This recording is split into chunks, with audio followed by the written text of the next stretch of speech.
दोस्तों, मैं निरंजन सिंह। आप देख रहे हैं आपके अपने YouTube चैनल बहुजन साथी को। दरअसल आपको बता दें, आज हमें उत्तर प्रदेश के गाजियाबाद के विधानसभा लौनी में आज हमारे साथ बसपा के एक युवा कार्यकर्ता मौजूद हैं। हम उनसे जानने की कोशिश करते हैं 2022 को लेकर बसपा की क्या रणनीति है और 2022 को लेकर क्या तैयारी कर रही है बसपा। साथ ही भाजपा और चंद्रशेखर आज़ाद जी के बारे में भी जानेंगे कि उनका क्या रुख है लौनी विधानसभा के युवाओं का, क्योंकि युवा एक युवाओं की भाषा समझ सकता है। तो उनके बारे में हम सब कुछ जानने की कोशिश करें। भाई साहब, क्या नाम? मेरा नाम हिमांशु गौतम है। सभी को पहले नमोबुद्धाय, जय भीम। क्या करते हो? मैं अभी फार्मेसी ग्रेजुएशन कंप्लीटेड करी है और अभी तो बेरोजगार डोल रहा हूँ। तो राजनीति में इंटरेस्ट रखते हो? दरअसल राजनीति में इंटरेस्ट इसलिए है क्योंकि बाबा साहब ने कहा था कि राजनीति में अगर शिक्षित लोग नहीं आएंगे तो अशिक्षित लोग आप पे राज करेंगे और वो देश का और अब समाज का विकास नहीं करेंगे, जो आज के प्रेजेंट में हो रहा है। आप बसपा से क्यों जुड़े? बसपा से दरअसल मुझे उनकी नीतियाँ और उनकी विचारधारा जो है वो बहुत अच्छी लगी और वही एक ऐसी एकमात्र पार्टी है पूरे भारत देश में जो शिक्षा, स्वास्थ्य और रोजगार पे काम करती है और वो काम करने पे विश्वास ज़्यादा करती है, ना कि बोलने पे। योगी जी ने जो काम किए हैं उससे क्या संतुष्ट हैं लौनी विधानसभा के युवा? योगी जी ने काम ही क्या किए हैं। योगी जी ने मंदिर बनवाया। मंदिर, दरअसल देखो, योगी जी आस्था होती है हर किसी की, ठीक है। मंदिर के नाम पे लोग चंदा वसूली कर रहे हैं, ठीक है। कोई 2 करोड़ रुपए की ज़मीन है उसको ये 11-18 करोड़ रुपए में बेच देते हैं 11 मिनट के बाद।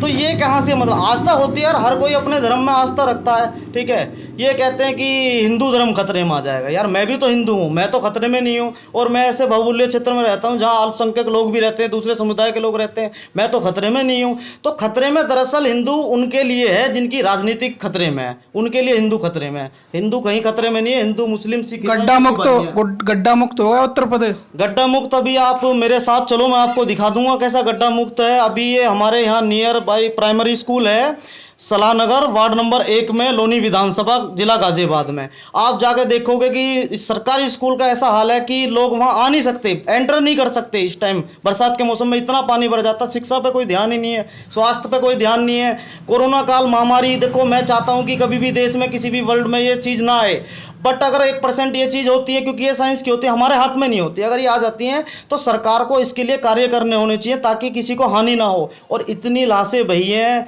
इतना स्मार्ट सिटी बनाई है इन्होंने, लाशें गंगा में बही हैं। वैसे ये बोलते हैं कि हम इतना वो करते हैं, ये करते हैं, तो जब इन्होंने लाशें बह रही थी, स्वास्थ्य पे कोई काम नहीं करा, ऑक्सीजन की कमी के कारण इतने लोग मरे, और इवन उसमें भी कालाबाजारी करी है। जो इंजेक्शंस हैं उनको इतना इन्होंने महंगा बेचा, उन्होंने काला बाजारी। ऑक्सीजन सिलेंडर आ रहा है 500-700 रुपये का, उसको बेच रहे हैं ये 50-50 हज़ार, 60-60 हज़ार रुपये में। तो कहाँ ये लोग, इन्होंने ही अपनी काला बाजारी करी है इन्होंने। तो मायावती जी अब 2022 के चुनाव आ रहे हैं, तो बहन जी के बारे में क्या सोच रहे हैं? दरअसल देखो, एक तो बसपा सर्व समाज की पार्टी है और बसपा पार्टी होने के साथ साथ एक मिशन है जो वंचितों और शोषित समाज की आवाज़ उठाता है सदन में। और बहन जी क्या है, कार्य करती हैं। कुछ लोग कहते हैं बहन जी सड़क पे नहीं आती। दरअसल देखो, सड़क पे जो आने का एक न्यू होता है, सड़क पे आके आप सिर्फ थोड़े समय के लिए आवाज़ उठा सकते हो सकता है आपको न्याय मिल जाए, बट वो लंबे समय तक न्याय ही नहीं मिलेगा। वो सिर्फ थोड़े समय के लिए न्याय मिलेगा, उसके बाद 10-15 दिन बाद कहीं और घटना हो जाएगी। अगर हमें संपूर्ण रूप से आवाज़ उठानी है तो वो सदन में उठानी पड़ेगी, और सदन में उठाने के लिए राजनीति में आना जरूरी है। और वहाँ से राजनीति में प्रवेश करके जब सदन में जाया जाएगा, जो कि बहन जी निश्चित रूप से करती आ रही है 1984 से, जब से बसपा सरकार बनी है जब से, और 1995 में जब सबसे पहले मुख्यमंत्री बनी थी, तो बहन जी ने सर्व समाज के लिए काम करे। सबसे पहले अल्पसंख्यक मोर्चा बनाया बहन जी ने, जो आज तक किसी सरकार में नहीं बना था। उनके लिए वजीफे की सुविधा बनाई, और अल्पसंख्यक लोगों के लिए, हमारे भाइयों के लिए उर्दू फारसी यूनिवर्सिटी बनाई है साहब काशीराम जी के नाम से लखनऊ में। और समाज के, सर्व समाज के लिए, हमारे ब्राह्मण भाइयों के लिए डॉक्टर शकुंतला मिश्रा विश्वविद्यालय बनाया, विकलांग विश्वविद्यालय लखनऊ में, जिसकी अभी एक ही छात्रा हिमांशु बुंदेला ने 1 करोड़ KBC में प्राइज जीता है। तो बहन जी तो वो करती हैं जो कोई कर नहीं सकता। बहन जी की जो सोच है वो बहुत दूरदर्शित होती है। किसी ने नहीं सोचा होगा, इन इंडिया तो छोड़ो, पूरे वर्ल्ड में नहीं सोचा होगा कि विकलांग लोगों के लिए शिक्षा का स्तर बढ़ाया जाए, क्योंकि ये लोग सोचते हैं कि भाई वो जन्मजात से, वो साइंटिफिकली उनको प्रॉब्लम होती है, तो ये लोग सोचते हैं इनको ऐसे छोड़ दें, ये कुछ कर नहीं सकते। आज वही हिमांशु बुंदेला है जो पूरे देश में और वर्ल्ड में छाई हुई है, जो एक विकलांग छात्रा है जिसने इतना अच्छा वो करा है। तो ये बहन जी की ही तो देन है कि इतने अच्छे। चंद्रशेखर आज़ाद जी के बारे में क्या सोच रहे हैं, क्योंकि युवा चंद्रशेखर आज़ाद जी हैं और युवा आप भी हो, तो क्या सोचते हैं, उनकी विचारधारा आपकी विचारधारा से मेल खा रही है?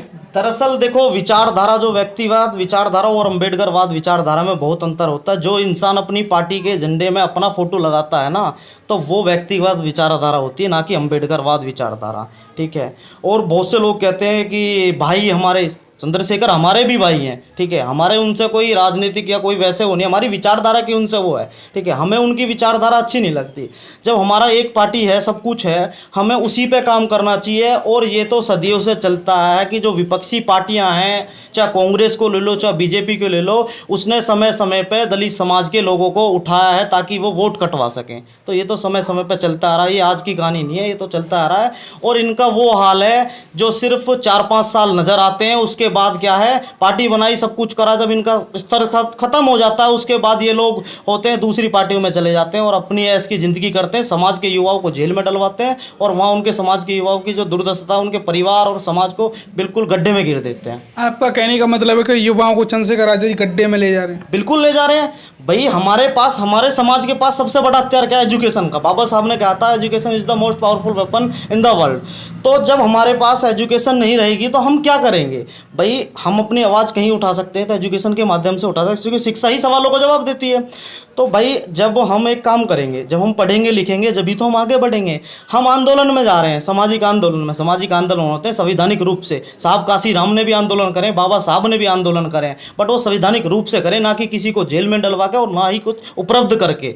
तो ये कैसे आंदोलन हो गए? ये कैसे? खासकर हम लौनी की बात करें तो लौनी में आप युवा कार्यकर्ता हैं, किसको टिकट मिलना चाहिए 2022 में? देखो, सबसे पहली बात तो अभी टिकट जो है वो डिसाइडेड नहीं हुआ। नहीं, आपके रुख किधर है? दो एक नाम हो जैसे आपको लगता हो कि यहाँ टिकट की दावेदारी और चुनाव जीत सकते हैं। देखो, काफ़ी लोग हैं जो काम कर रहे हैं, जो बसपा के ही काफ़ी हैं, हर समाज से लोग हैं। हमारे मुस्लिम समाज से हाजी आकिल चौधरी जी हैं जो लगे हुए हैं, और हमारे त्यागी समाज से हैं अरुण त्यागी जी, जिनको भी सेक्टर प्रभारी नियुक्त किया गया है मेरठ मंडल बहन जी ने। तो सभी लगे हुए हैं। बहन जी देखो, जिसके किसी को भी टिकट दे, बहन जी सबसे पहली बात तो बहन जी ने खुद निर्देश दे दिया है कि किसी भी माफिया को टिकट नहीं देंगे। ठीक है, सबसे बड़ी बात, कानून का राज हम ही को सभी को पता कि बहन जी का कानून का राज कैसा था। और दूसरी बात, टिकट किसी को भी मिलता है। हमारे जो मुखिया है पार्टी की, वो पार्टी को अच्छे से चलाना जानती है, वो देश प्रदेश को अच्छे से चलाना जानती है। तो हमारा जो निर्णय है वो ये है कि कैंडिडेट जो भी हो वो बहन जी चुनेंगी। और बहन जी भाई हमारे से तो ज़्यादा नॉलेज और हमारे से ज़्यादा जो वो है तो वो बहन जी को है, और बहन जी खुद चाहेंगी। तो हम तो बहन जी के निर्देशानुसार उसको बसपा को सपोर्ट करेंगे, या कैंडिडेट कोई भी हो। अखिलेश यादव और योगी जी को अब 22 में कौन सी रणनीति के साथ पटकनी देंगे? कम शब्दों में बताएं। अखिलेश यादव जी और योगी जी को हम रणनीति में देंगे, पटकनी जो देंगे वो कार्य में देंगे। सबसे महत्वपूर्ण होता कार्य, तो उसमें पटकनी देंगे, क्योंकि सोशल मीडिया और विज्ञान उपकरणों पे कार्य नहीं होता, ज़मीनी स्तर पे कार्य होता है, ज़मीनी स्तर पे कार्य नज़र आता है। बहन जी शिक्षा देख लो, स्वास्थ्य देख लो, किसी भी मामले में देख लो, नंबर 1 रही हैं बहन जी। आप कहीं भी जाके देख लो, चाहे गाज़ियाबाद हो, चाहे उत्तर प्रदेश में कहीं भी कोई सा भी जिला हो, कोई सा भी विधानसभा हो, बहन जी ने SC ST छात्रावास बनवाया है, हॉस्पिटल्स बनवाए हैं, खेल के मैदान और बहुत कुछ करवाया बहन जी ने। तो आपके हिसाब इनका कहना है कि काम के मामले में हम योगी और अखिलेश यादव को पटकनी देंगे। तो बने रहिए हमारे साथ बहुजन साथी चैनल के साथ। हम आपको पल पल की अपडेट उत्तर प्रदेश की राजनीति से, देश की राजनीति से, समाज पर अत्याचार हो रहे हैं उनके खिलाफ हम आपको देते रहेंगे। तो आप बने रहिए बहुजन साथी चैनल के साथ। लौनी से मैं रंजन सिंह, बहुजन साथी चैनल।